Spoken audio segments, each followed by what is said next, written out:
மானஸ் பக்கங்கள். Hi friends, இது மாலிகாவின் கேளுங்க கதை கேளுங்க. மானஸ் எழுதிய மலரே மௌனமா, அத்தியாயம் 64. நீண்ட நேரம் வெளியே வெறித்து பார்த்தபடி தோட்டத்திலேயே நின்றிருந்தாள் மலர். மனதில் ஏதேதோ எண்ணங்கள் வந்து சூழ அனைத்தையும் புறம் தள்ளி வைத்தாள். பிள்ளைகள் வர ஆரம்பிக்க மேற்கு பக்கம் இருக்கும் திண்ணையில் எப்போதும் போல் டியூஷனை ஆரம்பித்து விட்டாள் தளிர். மலர் உள்ளே செல்ல ஹாலில் யாரும் இல்லை. சமையலறையில் சிந்தாமணி மற்றும் தங்கமணியின் சத்தம் கேட்டுக்கொண்டு இருந்தது. தட்டை எடுத்து வைத்து அவளே பரிமாறிக்கொண்டு சாப்பிடத் தொடங்கினாள். தன் வயிற்றில் அவ்வப்போது கை வைத்து பார்த்து கொண்டே வயிறு நிறையும் வரை சாப்பிட்டாள். பின் தங்கமணியிடம் சென்றாள். அத்தை, சொல்லுடி, அவள் முகம் பார்க்காமல் கேட்டார். அவளை பற்றிய எந்த உறுத்தலும் இல்லாமல் இயல்பாக அவர் பேசியதை பார்க்க அவளுக்கு கோபம் வந்தாலும் அதனை உள்ளுக்குள் அடக்கி கொண்டாள். டாக்டர் கிட்ட போகணும்னு சொன்னேனே. நாளைக்கு போகலாமா? நாளைக்கு சண்டே, அந்த டாக்டர் இருக்க மாட்டாங்க.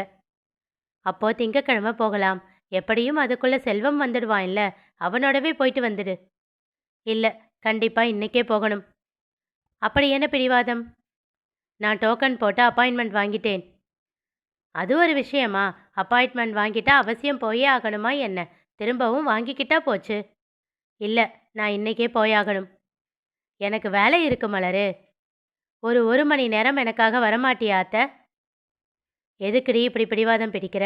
நேற்று இருந்ததுக்கு இப்போ உன் முகம் தெளிவாக தான் இருக்கு. இன்னும் கொஞ்சம் ரெஸ்ட் எடுத்துக்கோ, சரியா போயிடும். இப்போ நீ வருவியா மாட்டியா? அவளை முறைத்தார் தங்கமணி. நீ பண்ணுறது கொஞ்சம் கூட சரியில்லை மலரு. வேணும்னே பிரச்சனை பண்ணுறதுக்குன்னே இப்படி வந்து வம்பு பண்ணுற மாதிரி இருக்கு. நான் எந்த பிரச்சனையும் பண்ணல அத்தை. நான் டாக்டர்கிட்ட இப்போ போகணும். முடிவாக கேட்குறேன். நீ இப்போ வருவியா மாட்டியா? மாட்டேன், திட்டவட்டமாக கூறினார். அவள் கோபமாக வெளியில் செல்ல திரும்ப, எதுக்கு தான் இப்படி சின்ன பிள்ளைத்தனமாக நடந்துக்கிறியோ தெரியல. அவன் இங்கே இருக்கிறது உன் கண்ணை உறுத்திக்கிட்டே இருக்கு, அதானே என்றார் கோபமாக. அவள் நின்று திரும்பி அவரையே சில நொடிகள் பார்த்தாள். பின் எதுவும் பேசாமல் வேகமாக சென்று விட்டாள்.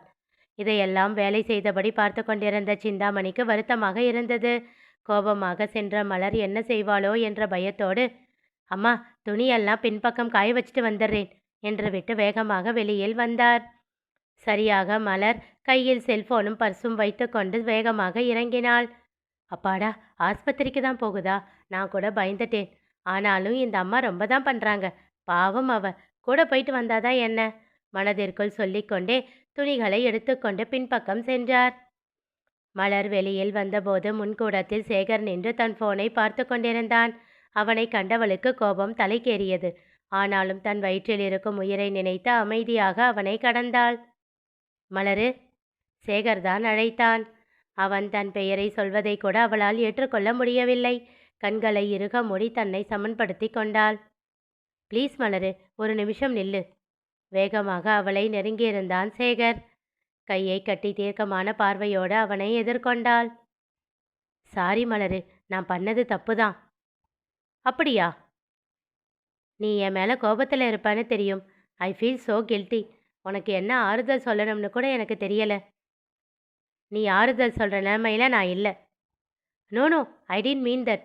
உன்கிட்ட முன்னாடியே என் லவ் பற்றி சொல்லியிருக்கணும். ஓ. ஒவ்வொரு வார்த்தையிலும் ஏளனமும் எகத்தாளமும் இழைந்தோடு அவள் பேசியதில் அவன் முகம் இறுகியது.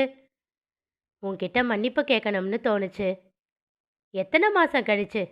பட் பரவாயில்ல, நான் உன்னை மன்னிச்சிட்டேன். சரியா? இனி என்னை பற்றி யோசிக்காம உன் பொண்டாட்டி கூட சந்தோஷமாக வாழ ஆரம்பி. மீண்டும் அதே ஏளனம். ஒவ்வொரு வார்த்தையிலும் அவள் குத்தல் அவனை கடுப்பாக்கியது.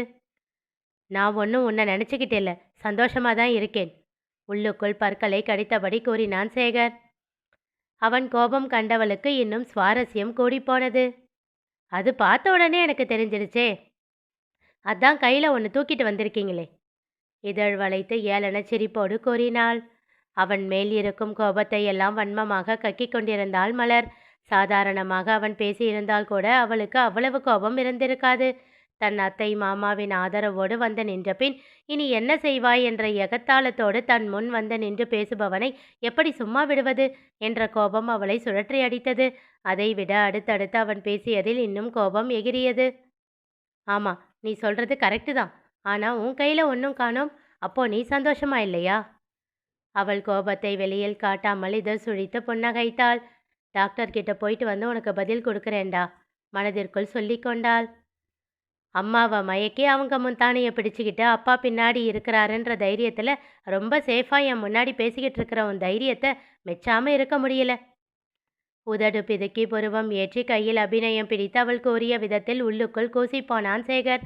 அதில் கோபம் தலை தூக்க, ஏய் என்றான் விரல் நீட்டி. மீண்டும் அவளிடம் ஒரு ஏளனச் சிரிப்பு.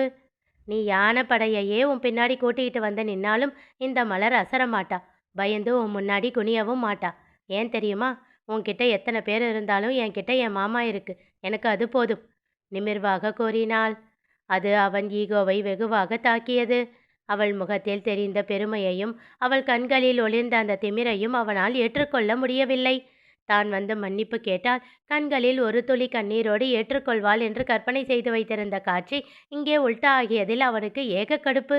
அதிலும் வார்த்தைக்கு வார்த்தை கோழை, சுயநலவாதி, நாகரிகம் இல்லாதவன் என்ற வார்த்தைகளை எல்லாம் நேரடியாக கூறாமல் இடம் சுட்டி பொருள் விளக்கம் போல் வார்த்தைகளை சுட்டி பொருள் விளக்கிக் கொண்டிருப்பவளை பார்க்க பார்க்க ஆத்திரம் பொங்கியது. இந்த மனிதனின் மனம் மிகவும் விசித்திரமானது. எதிரில் இருப்பவரிடம் தலை தாழ்ந்து போகாமல் மட்டுமே மன்னிப்பை கேட்க உடன்படுகிறது. அப்படி தாழ்ந்து போகையில் ஈகோ அதனை ஏற்றுக்கொள்ள விடுவதில்லை. இப்போது சேகரும் அந்த நிலைமையில்தான் இருந்தான்.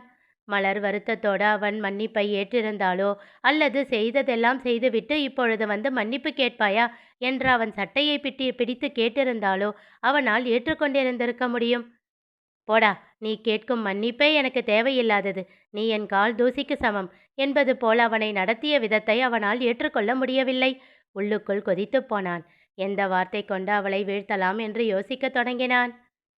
நீ சொல்றது கரெக்டு தான், என் அண்ணன் உனக்கு தைரியம்தான், ஆனால் சந்தோஷம் இருக்கிற மாதிரி தெரியலையேன்னு கேட்டேன். அது ஒன்றும் பிரச்சனை இல்லை, இவர் இல்லைன்னா வேற ஆள் கிடைக்காமலா போவாங்க. அவரை விட்டுட்டு உனக்கு சந்தோஷத்தை கொடுக்குறவரா பார்த்து கல்யாணம் பண்ணிக்கலாம். உனக்கு மனசை மாற்றிக்க தெரியாதா என்ன? ஆல்ரெடி ஒரே ராத்திரியில மாற்றிக்கிட்டவதானே நீ. அடுத்த நொடி அவள் கை அவன் கன்னத்தை பதம் பார்த்தது. அதை எதிர்பார்க்காத சேகர் வெகுவாக திகைத்தான். எதிரில் காலியாக நின்றிருந்தவளை பார்க்க உடல் நடுங்கியது. ஏய், என்ன பண்ற? கோபமாக ஒலித்த குரலில் இருவரும் திரும்பி பார்க்க, எவ்வளோ தைரியம் இருந்தா வயசுல பெரியவன்ற மரியாதை கூட இல்லாம கை நீட்டி அடிப்ப, இடியட் என்றபடியே வந்த தீப்தி மலரின் கன்னத்தில் அறைந்தாள். அடுத்த நொடி தீப்தியின் கன்னமும் சிவந்து போனது. அவளும் கன்னத்தில் கை வைத்து திகைப்பாக அவளை பார்க்க, கொன்னுடுவ 2 பேரையும். ஒழுங்கா வந்தோமா 3 வேளை தின்னோமா ஊருக்கு பொட்டியை கட்டுனோமான்னு இருக்கணும். என் வழியில குறுக்க வந்தீங்க, உயிரோட ஊருக்கு போய் சேர மாட்டீங்க, புரிஞ்சுதா? விரல் நீட்டி இருவர் முன்பும் மாட்டி மிரட்டி விட்டு மிடுக்காக அங்கே இருந்து சென்றிருந்தாள் மலர். வெளியில் வந்தவள் புல்லட்டில் ஏறப்போனாள். தன் வயிற்றில் கை வைத்தவள், வேண்டாம், இந்த நேரத்தில் ஓட்டலாமான்னு கூட தெரியல என்று சொல்லிக்கொண்டு சுற்றி பார்த்தாள். செல்வத்தின் கார் அங்கேதான் இருந்தது. ஆனால் காசு இல்லை. வேறு யாரையும் அழைத்து கொண்டு செல்ல அவளுக்கு விருப்பமில்லை. நிமிர்வாக கேட்டை தாண்டி நடந்தாள். மருத்துவமனையில் இருந்து வீட்டிற்கு திரும்பிய போது ஹாலில் எல்லோரும் கூடியிருந்தார்கள். எல்லோரையும் அலட்சியமான ஒரு பார்வை பார்த்துவிட்டு அவள் செல்ல போக, மலரே என்ற சிவலிங்கத்தின் குரல் அவளை நிறுத்தியது. நின்று என்ன என்பதை போல் பார்த்தாள். இவங்க 2 பேரையும் நீ அடிச்சியா? ஆமா என்றாள் சாதாரணமாக. என்ன நினச்சிக்கிட்டு இருக்க மலர் உன் மனசில்? வயசுக்கு மரியாதை தராமல் இப்படி தான் நடந்துக்குவியா? தங்கமணி முந்திக் கொண்டு வந்தார். அவரிடமும் அதே அலட்சிய பார்வையை வீசினாள். கண்களாலேயே மனைவியை நிறுத்திய சிவலிங்கம், 2 பேர்கிட்டையும் மன்னிப்பு கேளு என்றார். கையை கட்டி தீர்க்கமாக அவரை பார்த்து, முடியாது, உங்களால் என்ன பண்ண முடியுமோ பண்ணிக்கோங்க என்றாள். அதன் பிறகு அந்த ஹாலின் நடுவில் அவள் நிற்க அவளை மன்னிப்பு கேட்கச் சொல்லி வற்புறுத்தல் நிகழ்ந்து கொண்டிருந்தது. அதிகாரம், கெஞ்சல், மிரட்டல் என்று எதற்கும் அஞ்சாமல் ஒரு தீயாக அங்கே நின்றிருந்தாள் மலர். அப்போது உணர்ச்சி துடைத்த முகத்தோடு வந்தான் செல்வம். அவனை கண்டதும் மாமா என்று ஓடி அவன் மார்பில் தஞ்சம் கொண்டு கண்களை மூடிக்கொண்டாள். அவளை தன்னோடு அணைத்து பிடித்தவன் எல்லோரின் முகத்தையும் பார்த்தான். இங்க பாரு செல்வம், அவ உன் தம்பியையும் தம்பி பொண்டாட்டியையும் அடிச்சிருக்கா. இப்போ அவங்க கிட்ட அவ மன்னிப்பு கேட்டாகணும் என்றார் சிவலிங்கம்.